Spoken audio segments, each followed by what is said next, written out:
अब ये दसो आबद साहब जी हुजूर हफ्ता दवाई खाधी तो तुरंत बीजे दसो जरा हफ्ते खाधी है कि रात में तो काबू हो गया सुबह उठा ना तकरीबन उस टाइम मैं सारे आम पिंडा जो पीलियाँ उसमें बह जाने तो फिर उठा फिर घर को भी 15-20 मिनट उस तो बाद दिन चलता जाता आराम आस्ता हफ्ता दवाई खाधी ना बेहतरी किन्नी का आई हुजूर ये रात वाली तो घट चौन यानी ज्यादा बेहतरी होंदी थोड़ी होंदी चौन चौन किन्नू आंदे आ ये नहीं कि 75% के लिए ना हां और ठीक हो ਇਹਦਾ ਮਤਲਬ ਬਾਬਾ ਠੀਕ ਹੋ ਅੱਛਾ ਇਹ ਜਦੋਂ ਚੌਣ ਦਾ ਨਹੀਂ ਸਾਨੂੰ ਪਤਾ ਲੱਗਦਾ ਅਸੀਂ ਉਹ ਚੌਣਾਂ ਦੇ ਮੱਝਾਂ ਜਿਹੜੇ ਚੌਂਦੇ ਉਹ ਉਹਨੂੰ ਅਸੀਂ ਚੌਣ ਸਮਝੀਦਾ ਹਲੇ ਹੋ ਜਾਊਗਾ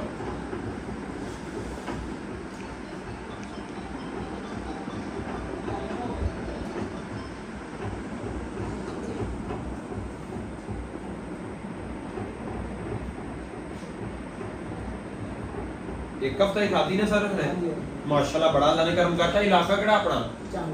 झंग केड़ा एरिया जी थाना मोची वाला अड्डा चिमरा थाना मोची वाला अड्डा चिमरा वाली नवे लाहौर दे नाल ठीक हो गया जनाब कितने दिनां दी होर करनी जी हफ्ते दी होर कर दी ठीक है जनाब मसला हैगा कि नहीं देर तो सी ये जे मैं पिछले हफ्ते लेके गया ना उसको 15-20 दिन पहले चलो अल्लाह पाक एक आ बरूरी निकली सब देखिया सी लागी हुई एक ही वजह नाल या की चक्कर मैं कह जी 2-3 हफ्ते नामो निशान तक नहीं रहना अल्हम्दुलिल्लाह इस तरह हो गया जनाब अल्लाह पाक दा ठीक है हुजूर बैठो बाहर हुणे भेज दी भरा